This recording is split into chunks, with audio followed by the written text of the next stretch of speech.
Ladies and gentlemen, welcome to Chanel Jasmine, the best novel Chanel for romantic stories. Hai guys, selamat datang di channel Jasmine, channel terbaik untuk menyimak novel-novel romantis. Mohon dukung channel ini dengan subscribe, like dan share video-video yang ada di channel ini. Terima kasih.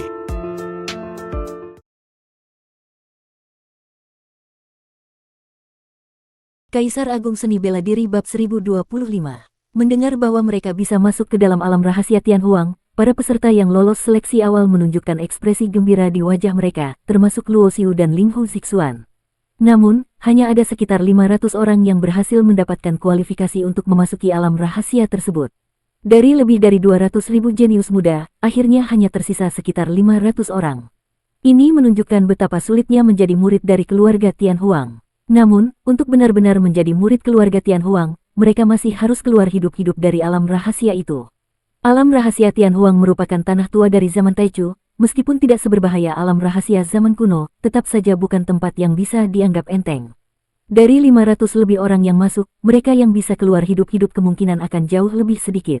Meski semua tahu betapa berbahayanya wilayah itu, setiap kali ada seleksi jenius, selalu ada banyak pemuda luar biasa yang rela maju berkorban, karena alam rahasia zaman kuno terlalu berbahaya untuk dimasuki orang biasa, bahkan para ahli tingkat Dewa Iblis level 9 pun harus berpikir dua kali sebelum masuk.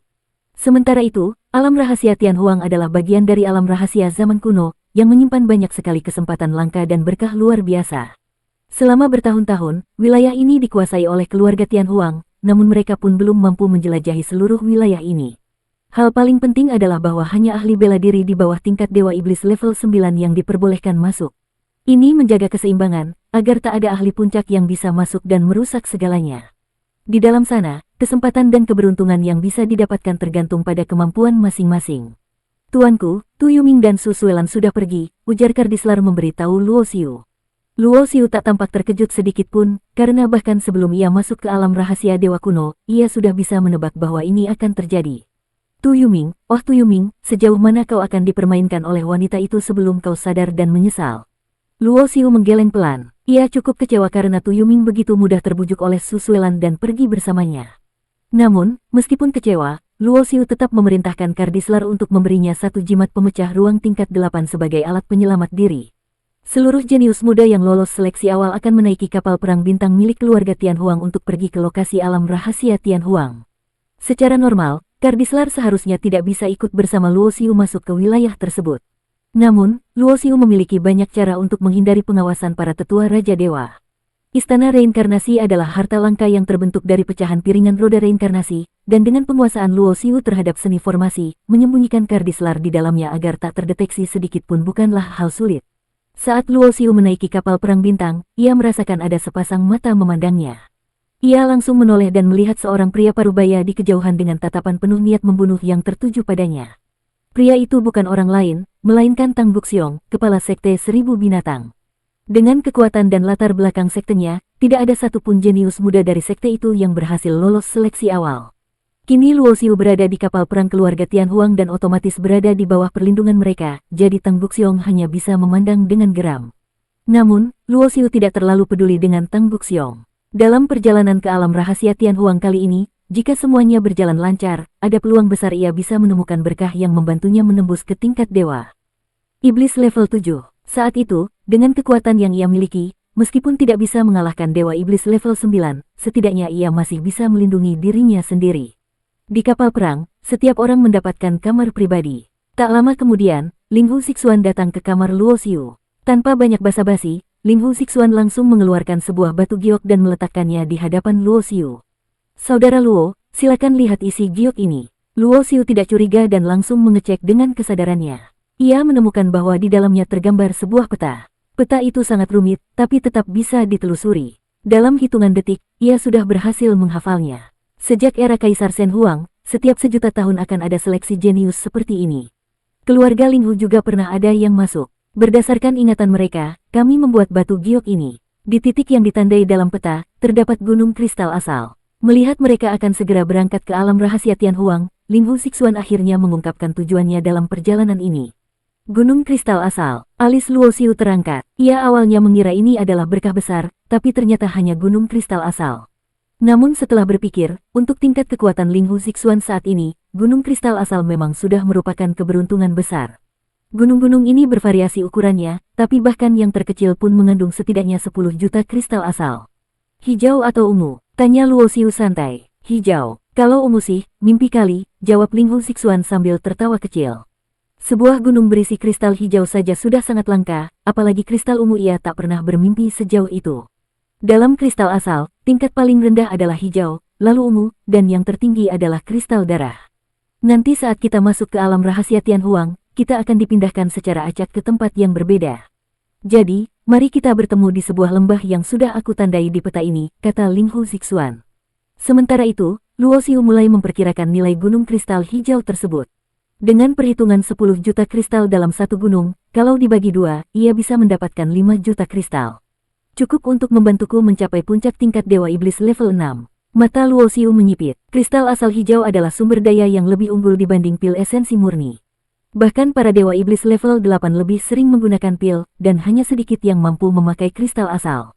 Luo Xiu tidak keberatan dengan usulan Linghu Zixuan. Ia pernah masuk ke alam rahasia zaman kuno yang asli. Gunung kristal hijau semacam ini begitu umum di sana sampai ia, ketika masih menjadi Tai Sangking, bahkan malas meliriknya. Meski alam rahasia Tianhuang hanya bagian kecil dari tanah kuno yang diambil dari alam rahasia zaman kuno, Luo Xiu yakin di dalamnya pasti juga ada harta yang jauh lebih berharga. Tidak mungkin hanya ada gunung kristal hijau level rendah seperti itu. Kalau memang tempat ini tidak ada nilainya, kenapa Kaisar Shen Huang sampai repot-repot membawa tempat ini kembali? Kapal perang bintang melaju dengan kecepatan tinggi. Selama perjalanan ini, keempat tetua Dewa Raja tidak ada yang mencari Luo Xiu. Meski Luo Xiu adalah peserta dengan hasil terbaik dalam seleksi awal, namun bagi para tetua itu, dia belum cukup penting. Bakat dan potensi memang luar biasa, tapi bukan jaminan bahwa seseorang pasti akan menjadi kuat di masa depan. 3 hari kemudian, kapal perang bintang tiba di markas keluarga Tianhuang. Keluarga Tianhuang tidak terletak di satu planet tertentu, melainkan berada dalam sebuah alam rahasia. Alam rahasia adalah ruang yang diciptakan oleh para ahli kuat. Di dalamnya terbentuk dunia kecil yang utuh. Semakin tinggi tingkat kekuatan penciptanya, semakin luas wilayah tersebut dan semakin sempurna hukum-hukum alam yang ada di dalamnya. Alam rahasia milik keluarga Tianhuang ini diciptakan oleh Kaisar Shen Huang sendiri, dan terletak di dalam jagat raya yang luas. Di luar wilayah ini, Kaisar Shen Huang bahkan telah memindahkan sebidang tanah dari luar angkasa untuk membangun sebuah kota besar yang sangat makmur. Mereka yang tinggal di sana adalah anggota luar keluarga Tianhuang yang belum layak masuk ke dalam ruang inti alam rahasia. Semua peserta turun dari kapal perang bintang dan berkumpul di alun-alun besar. Penguasa suci Tianhuang datang. Dengan seruan nyaring itu, sebuah sosok gagah muncul di altar tertinggi di tengah alun-alun. Seluruh tubuhnya diselimuti cahaya ilahi yang menyilaukan. Meskipun tak ada aura kekuatan luar biasa yang terpancar dari tubuhnya, semua orang bisa melihat dengan jelas bahwa di belakang tubuhnya terdapat 7 roda cahaya ilahi. 5 roda berarti raja, 6 roda berarti kaisar, dan 7 roda berarti penguasa tertinggi. Jelaslah, penguasa suci Tianhuang ini adalah seorang dewa tertinggi dengan 7 roda cahaya ilahi. Hormat untuk penguasa suci. Semua orang berseru memberi salam penghormatan, termasuk keempat tetua Dewa Raja yang mendampingi rombongan Luo Xiu. Mereka pun memberikan hormat dengan sangat hormat. Penguasa suci Tianhuang mengangguk sambil tersenyum. Pertama-tama, selamat datang untuk semua jenius muda yang telah lolos seleksi awal dan berhasil sampai di sini. Mungkin suatu hari nanti, ada di antara kalian yang akan menjadi tetua di keluarga Tianhuang. Tidak perlu banyak kata-kata. Aku tahu kalian pasti tidak sabar ingin segera memasuki alam rahasia Tianhuang. Nanti, setelah kalian berhasil kembali hidup-hidup dari sana, apakah kalian ingin bergabung dengan keluarga Tianhuang atau tidak, itu sepenuhnya terserah pada kehendak masing-masing. Begitu ucapan penguasa suci Tianhuang selesai, langit pun muncul formasi bintang raksasa yang memancar cahaya terang. Itulah gerbang masuk menuju alam rahasia Tianhuang. Para peserta yang lolos seleksi awal masih bingung dengan situasinya, jadi mereka belum bergerak.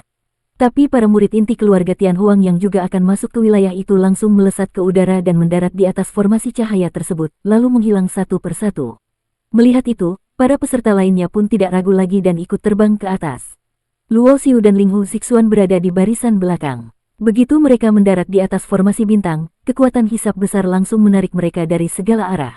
Dalam sekejap, dunia terasa berputar dan waktu ruang seakan menjadi kacau. Proses teleportasi kali ini memakan waktu cukup lama. Lokasi pasti dari alam rahasia Tianhuang memang merupakan rahasia besar. Tapi dari lamanya waktu teleportasi, Luo Xiu bisa memperkirakan bahwa wilayah itu berada sangat jauh dari markas keluarga Tianhuang. Begitu teleportasi selesai, Luo Xiu langsung merasakan aura purba yang begitu tua dan agung. Di hadapannya terbentang daratan kuno dan luas, dengan pemandangan yang penuh kehampaan dan tandus. Benar-benar aura dari zaman Taichu, gumamnya. Dalam ingatannya, ia sangat mengenali aura unik seperti ini. Aura ini hanya dimiliki oleh tanah dari era Taichu, dan tidak bisa ditiru begitu saja. Ia segera menyebarkan kesadarannya ke segala arah. Dalam waktu singkat, ia berhasil menjangkau wilayah hingga 1000 mil. Tapi ia tidak merasakan keberadaan petarung lainnya.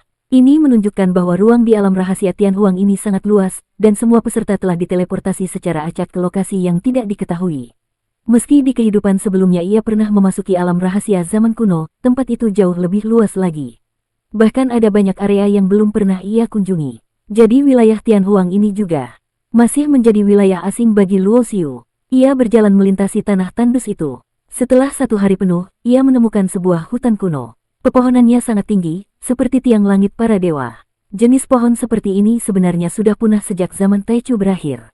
Hanya di tanah tua dari era itu masih bisa ditemukan jenis seperti ini. Pikiran Luo Xiu langsung teringat pada peta yang diberikan oleh Ling Hu Sixuan. Tapi peta itu tidak mencakup keseluruhan wilayah Tianhuang. Di tempat ini, ia belum menemukan satupun ciri medan yang cocok dengan peta tersebut. Artinya, ia masih belum berada di lokasi yang ditunjukkan dalam peta. Ia harus terus mencari hingga menemukan lokasi yang sesuai, barulah dari sana ia bisa melacak arah menuju Gunung Kristal Asal Hijau. Bersambung.